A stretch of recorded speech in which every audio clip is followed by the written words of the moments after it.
2 weeks ago, we began our Rising Strong series based on Brené Brown's book with a question. How do you react to your own vulnerability? This whole Rising Strong series is about how we react to our face down in the arena moments. We all experience these from time to time, and some of these moments are big, getting fired, making a huge mistake with disastrous consequences, or the loss of a marriage, or they might be smaller moments. It might mean experiencing problems in a friendship, or joining a well-established committee at church, trying a new yoga class, being in a leadership role, parenting, being in relationships. All of these can create arena moments for us. Dr. Brené Brown is the author of the book, a researcher of empathy, vulnerability, and shame. And she found that when we hear stories of people overcoming obstacles, we rarely hear about the process of how these people managed to rise. We hear where they started, and we hear where they ended up. Her book, and our whole series, is about the process of how we use our vulnerability in our own arena moments to overcome our own stuff that gets in the way and have more authentic lives and relationships. During week 1, we talked about the reckoning, walking into our story. This means that we recognize we're feeling something in a situation. One of our buttons have been pushed, and suddenly we're mad or maybe frustrated. At that point, to start the process of rising strong, we need to take a breath and get curious about what's happening inside of us that's causing us to react this way. Then last week, we moved on to the second step, the rumble, which she calls owning our stories. This is where we wrestle with the emotions that we might be feeling, whether it's fear or anger, aggression, shame, blame, whatever it might be. This is where we pay attention to the story that we're making up in the moment, because our brains are wired to create stories and patterns. So when there's something going on and we don't have all of the information, it's really easy for our brains to make up a story that we tell ourselves, which are sometimes conspiracies, or the word of the day for many of us here last week, confabulations, or lies told truthfully.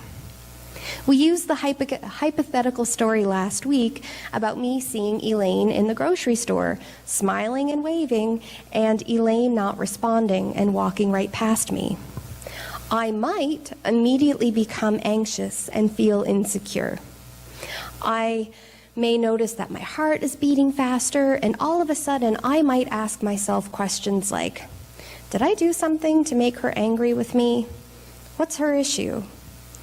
Then, wired to find patterns, my brain might try to create a cohesive story that we might call an SFD, or silly first draft, that says, you know, Terry, the last few times you spoke with Elaine, she didn't really smile or seem particularly friendly.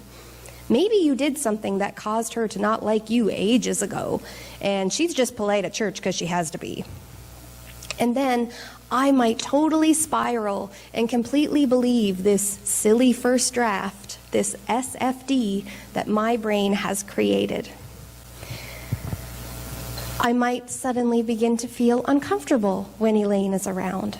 And then I might start to wonder what I did and stay awake at night wondering about it, and it's just a nightmare.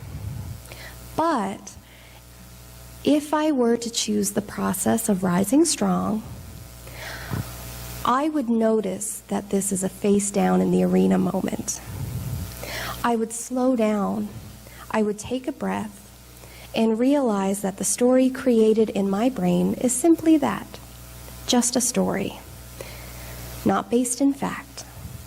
And the rumble then is to work through this discomfort, which might mean having to go and talk to Elaine. If I'm not careful and not choosing to rise strong, that conversation might sound like, Elaine, I can't believe you didn't even acknowledge my existence at Sobeys, which would probably not help the relationship. But rising strong is about taking responsibility for whatever is going on with me and saying, hey, Elaine, I saw you at Sobeys the other day and you didn't respond. The silly first draft in my brain is that you're upset with me. And I'm wondering if you can tell me if this is actually true so we can work through it, or if it's not true and something else was going on entirely.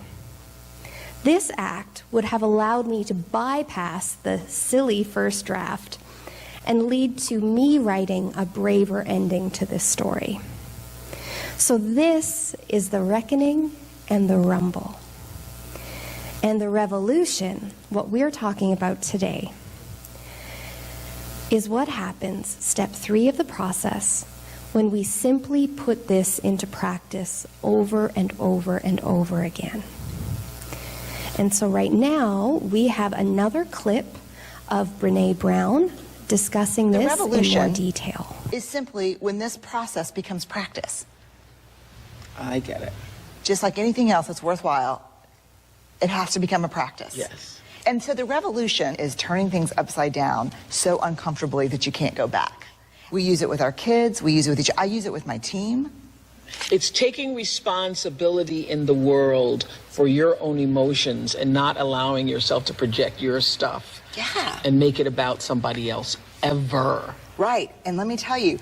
Because nobody's ever doing anything to you. No. And the most dangerous stories we make up are the stories that we make up about our lovability, yep, about our divinity, and about our creativity. Mm-hmm. And so, you know, the stories we make up about our lovability, he left me, she had an affair, and then all of a sudden, we make up a story that says, I'm not lovable. Yeah. Yeah. What you say is that it literally affects our inherent worthiness. Absolutely. Yeah, when you make up those stories, it's really all boils down to, I'm not enough. I'm not enough. I'm not enough, therefore not worthy. Yes. Yeah. And so those crazy narratives that we make up, I think they shape who we are. Don't we make them up to help us to actually avoid the truth? You know what we make them up for? What? It's actually even more primitive than that. What? Survival. Survival. So our brain is wired above all else for survival. Uh-huh. So the minute we have a threat, whether it's a threat, anxiety, fear, shame, whatever that threat is, our brain says, give me a story. Our brain recognizes the pattern of a narrative, beginning, middle, end. Yeah. Give me a story that tells me who's safe, who's good, who's bad, who's dangerous. Give me a story. And so we make up that story, and there's, you know, good guys, bad guys, we're wrong, you know, we're the victim, they're the you know, it goes. So it's really about trying to make sense of things very quickly. What our brain does not take into consideration is the need for discomfort and vulnerability in real relationship. Aha. Right. Yes. Right. Aha. And so it's he or she who's willing to be the most uncomfortable can rise strong. Whoa. Yeah. Discomfort, the way home. You say we got to lean into it. Oh my God, like, it sucks, it's terrible. Oh, I'd rather have a bag of potato chips. Lord knows, I'd rather go for yes, yeah. rather than leaning into discomfort. I'll do anything. Leaning back. Leaning back from discomfort with a bag of chips. Yeah. Or a glass of red wine or 6. Yeah. You know, or, you know, everything that we've got going on in the world today. Yeah. And so leaning into it actually helps you eventually push through the number one, the reckoning, the rumble, and the leaning in is what actually causes the revolution. It does, because it can revolutionize the way you live, the way you love, the way you lead, the way you parent. It has completely changed everything for me. Well, that's what I got from the whole process here. Rising strong is about rising strong into the fullness of who you were meant to be. And it means, you know, in essence, when I first started the Oprah Winfrey Show, I think one of the first things I said was about one of the reasons we wanted to do this show is so that you can see that you, number one, are not alone, and that you and only you can take responsibility for your life. This is about taking responsibility and stop putting the blame on anybody or anything other than yourself. This says to me more clearly than anything that this whole world, everything, your encounters, your experiences are mirrors of you, and it's showing up so that you can have the reckoning. It's showing up to get you to rumble. It's showing up to get you to move, to lead a revolutionary life. That's what I got from it. Is it? Yeah, that's what I got. That's it. Brown says that while this process is a series of incremental changes, little by little, that when the process becomes practice, as in the way we regularly engage with others, it can ignite revolutionary change, because it can not only change us, but the people around us. She writes, "The word revolution might sound very dramatic, but in this world, choosing authenticity and worthiness is an absolute act of resistance. Choosing to live and love with our whole hearts is an act of defiance. You're going to confuse, make angry, and terrify a lot of people, including yourself. One minute, you'll pray that the transformation stops, and the next, you'll pray that it never ends. You'll also wonder how you can feel so brave and so afraid at the same time. At least that's how I feel most of the time. Brave, afraid, and very, very alive." And so, friends, I thank you for your interest in doing this series, and I thank you for everyone who voted on our topic for the past 3 weeks.